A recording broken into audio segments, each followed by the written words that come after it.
کسی ریاست کے بادشاہ نے اعلان کروایا کہ کل صبح جب میرے محل کا دروازہ کھولا جائے تب جس شخص نے محل کی جس چیز کو ہاتھ لگا دیا وہ چیز اسی کی ہو جائے گی۔ یہ اعلان سن کر سب لوگ آپس میں باتیں کرنے لگے۔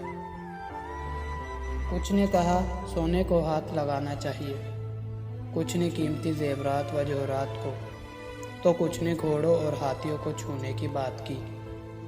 اگلی صبح جب محل کا دروازہ کھلا تو سب کو اس بات کی جلدی تھی کہ وہ اپنی پسندیدہ چیز کو ہاتھ لگا لیں تاکہ وہ ہمیشہ کے لیے ان کی ہو جائے۔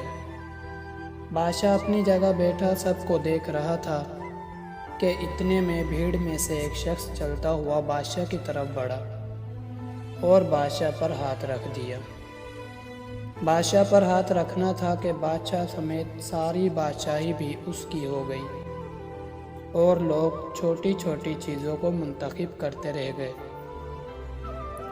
دوستو، جس طرح بادشاہ نے لوگوں کو موقع دیا اور لوگوں نے انتخاب میں غلطیاں کی، غور کریں بالکل اسی طرح اس ساری دنیا کی بادشاہی کا مالک بھی ہمیں ہر روز موقع دیتا ہے کہ اس کی بھری دنیا میں سے کچھ بھی خواہش کریں، کچھ بھی چن لیں، مگر افسوس ہم لوگ بھی ہر روز ایسی ہی غلطیاں کرتے ہیں۔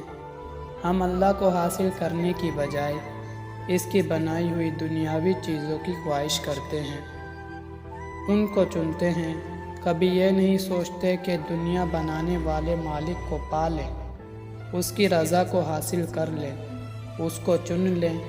اگر وہ ہمارا ہو گیا تو اس کی بنائی ہوئی دنیا بھی ہماری ہو جائے گی۔